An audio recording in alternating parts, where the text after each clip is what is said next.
Assalamualaikum teman-teman. Perkenalkan, saya Hanifah Imalia Listiana dengan NIM 250803048. Nah, pernahkah teman-teman menghitung berapa buku yang sudah teman-teman baca dalam seminggu? Nah, menurut teman-teman, siapa yang membaca buku yang paling banyak? Nah, hari ini kita belajar bagaimana cara mengurutkan dan membandingkan data menggunakan contoh jumlah buku yang dibaca oleh beberapa siswa. Yuk kita pelajari bersama. Baik teman-teman, sebelum kita mempelajari cara mengurutkan dan membandingkan data, coba kita perhatikan contoh soal berikut yang Bu Guru memberikan tugas kepada 5 orang siswa untuk membaca buku selama 1 minggu. Setelah 1 minggu, Bu Guru mencatat jumlah buku yang berhasil dibaca oleh masing-masing siswa. Hasilnya dapat kita lihat pada tabel di samping. Nah, di sini Lutfi membaca 8 buku, Bisma membaca 5 buku, Lana membaca 7 buku, Ninip membaca 10 buku, dan Nadia membaca 9 buku. Nah, berdasarkan data tersebut, menurut kalian siapa yang membaca buku yang paling banyak dan siapa yang membaca buku yang paling sedikit? Nah, coba kalian pikirkan terlebih dahulu ya.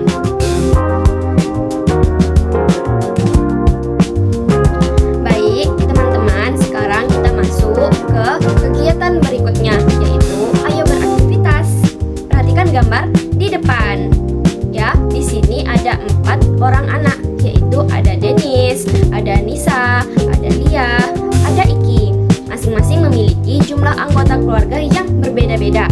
Nah, di sini Denis memiliki 4 anggota keluarga, Nisa memiliki 2 anggota keluarga, Lia memiliki 5 anggota keluarga, dan Iki memiliki 3 anggota keluarga. Nah, menurut teman-teman, jika kita ingin mengurutkan data tersebut dari yang paling sedikit ke yang paling banyak, bagaimana urutannya? Nah, ayo kita cari tahu. Nah, untuk urutan datanya, kita mulai dari angka yang paling kecil. Siapa angka yang paling kecil? Angka yang paling kecil yaitu adalah 2, yaitu Nisa. Selanjutnya angka 3 yaitu Iki, kemudian 4 yaitu Denis, dan yang terakhir itu ada angka 5 yaitu Lia. Jadi urutan dari yang terkecil ke yang terbesar yaitu adalah Nisa, Iki, Denis, dan Lia. Nah, teman-teman, setelah kita berhasil mengurutkan data dari yang terkecil hingga yang terbesar, nah sekarang kita akan belajar membandingkan data. Perhatikan kembali data yang ada. Nah, data terkecil adalah 2, yaitu jumlah anggota Nisa. Sedangkan data yang terbesar yaitu jumlah anggota keluarga Lia. Setelah mengetahui data terbesar dan data yang terkecil, kita dapat menghitung jangkauan data. Nah, ini rumusnya. Rumus jangkauan adalah data terbesar dikurangi data yang terkecil, itu rumusnya. Nah, sedangkan kita hitung bersama-sama, data terbesar adalah 5, sedangkan data yang terkecil adalah 2. Jadi, jangkauan datanya adalah 5 dikurang 2. 5 dikurang 2 sama dengan hasilnya 3. Terus, jadi jangkauan data banyak anggota keluarga pada contoh di samping tadi yaitu adalah 3. Nah, sekarang teman-teman sudah tahu nih cara membandingkan data dengan menentukan data terbesar, data kecil, dan menghitung jangkauan data. Oke? Nah, bukannya mudah?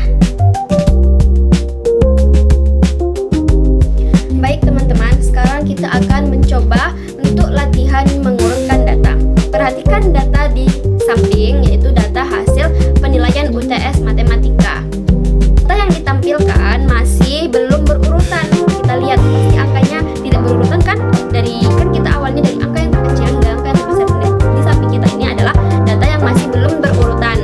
Nah, coba kalian amati terlebih dahulu nih. Menurut kalian, angka berapakah yang paling kecil? Lalu angka berapakah yang paling besar? Nah, sekarang mari kita urutkan bersama-sama. Kita mulai dari angka yang paling terkecil, kemudian lanjut hingga angka yang paling terbesar. Nah, data tersebut sudah berhasil teman-teman urutkan tadi. Nah, urutannya itu dimulai dari angka 2, kemudian 3, 4, 5, 6, 7, 8, dan yang paling terakhir adalah 10. Nah, coba teman-teman perhatikan, pasti ada angka yang lebih dari 1. Nah, ini tidak kita permasalahkan. Semua nilai tetap ditulis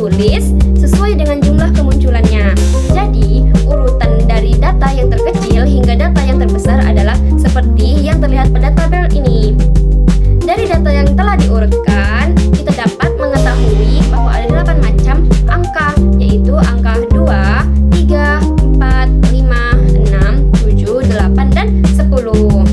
Nah, sekarang coba kita perhatikan nih kembali. Menurut kalian, nilai berapakah yang paling sering muncul pada data tersebut? Nah, kita perhatikan di gambar samping, di situ bahwasanya angka 3 lebih banyak. Coba kita hitung baik-baik.